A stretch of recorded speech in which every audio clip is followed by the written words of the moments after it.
Halo teman-teman, perkenalkan nama saya Yata Nurrahma dengan NPM 22410151. Saya akan membuat sebuah video tentang analisis dari tugas etika dan filsafat komunikasi. Saya mengambil materi dari bab 8, privasi dalam etika dan filsafat komunikasi. Dan saya mengambil isu dari kasus penyebaran video syur diduga mirip Rebecca Klopper. Nah, video yang tersebar ini tidak hanya satu video, namun juga ada beberapa video lainnya. Dan ini juga menjadi masalah yang sangat serius bagi Rebecca Klopper. Ia mengalami kerugian finansial yang sangat besar sekali setelah beredarnya video ini. Bahkan hal ini pun mengancam karirnya sebagai artis. Dan ada juga beberapa pembatalan kontrak kerjasama atau endorsement dari pihak yang menjadikan Rebecca sebagai bintang utamanya. Nah, Rebecca ini juga mengalami gangguan kesehatan mental yang sangat serius sehingga ia memerlukan waktu untuk rehat dari dunia entertainment untuk beberapa saat. Nah, untuk analisisnya sendiri, saya menggunakan teori media baru atau new media theory yang dikembangkan oleh banyak sekali penggagas, diantaranya yaitu Pierre Levy, Marshall McLuhan, dan Lev Manovich. Nah, teori new media ini adalah kerangka pemikiran yang bertujuan untuk memahami fenomena media yang muncul sebagai hasil dari kemajuan teknologi digital. Secara sederhananya, teori ini berusaha menjelaskan bagaimana media baru seperti internet, media sosial, dan aplikasi digital lainnya mengubah cara kita berinteraksi, berkomunikasi, dan mengakses informasi. Karena banyaknya platform online yang terbuka dan terhubung, privasi ini menjadi semakin sulit dijaga. Karena media sosial ini memungkinkan siapa saja untuk mengunggah, membagikan, atau menyebarluaskan informasi pribadi orang lain tanpa izin dari orang yang bersangkutan.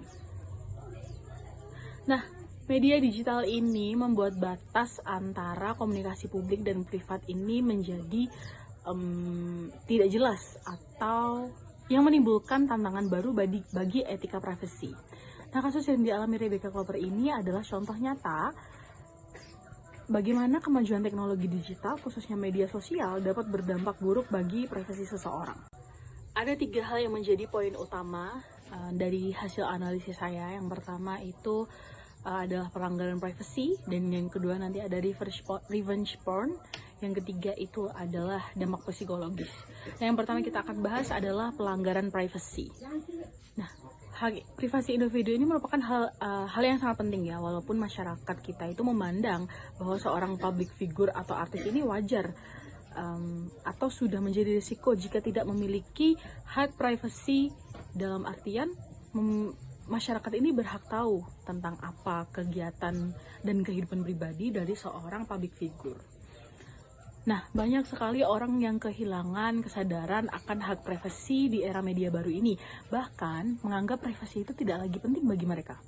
Namun, ketika pelanggaran privasi terjadi, orang-orang ini baru menyadari konsekuensi buruk dari keterbukaan informasi. Nah, penyebaran video syur tanpa izin ini, baik oleh mereka yang merekam maupun mereka yang menyebarkan, merupakan pelanggaran privasi yang dialami oleh Rebecca Klopper. Sesuai dengan keterangan pengacara dari Rebecca Klopper sendiri, revenge porn yang dialami oleh Rebecca Klopper ini diduga muncul dari mantan kekasih Rebecca yang merasa tidak terima dan cemburu dengan Rebecca Klopper yang menjadi pribadi yang lebih baik. Ini membuktikan bahwa kemajuan teknologi ini tidak hanya berdampak positif bagi kehidupan manusia, namun juga bisa berdampak negatif. Yang ketiga itu adalah dampak psikologis ya. Rebecca Klopper ini mengalami gangguan kesehatan mental yang sangat serius.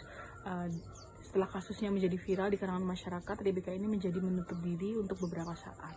Video tersebut ini tersebar melalui sosial media X yang memicu banyak komentar negatif dari masyarakat.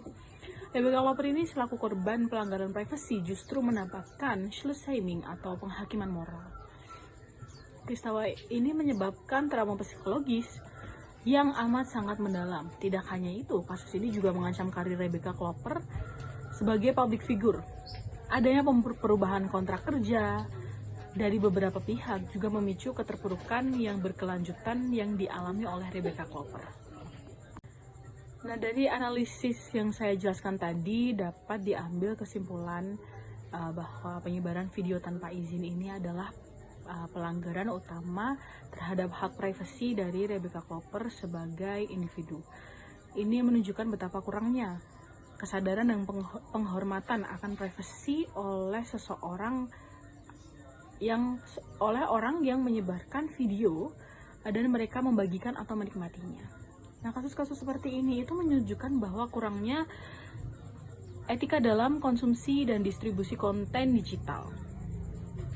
Ini menunjukkan bahwa media dan masyarakat ini memanfaatkan untuk mendapatkan sensasi atau meningkatkan klik tanpa mempertimbangkan dampak pada korban. Kasus ini menunjukkan betapa rendahnya literasi digital masyarakat, terutama dalam hal kesadaran tentang etika berbagi konten dan pentingnya menjaga privasi orang lain. Karena korban juga merupakan pihak yang dirugikan, masyarakat harus belajar untuk berempati dan menghindari menghukum korban. Sekian video analisis dari saya. Jika ada kesalahan, mohon dimaafkan. Terima kasih.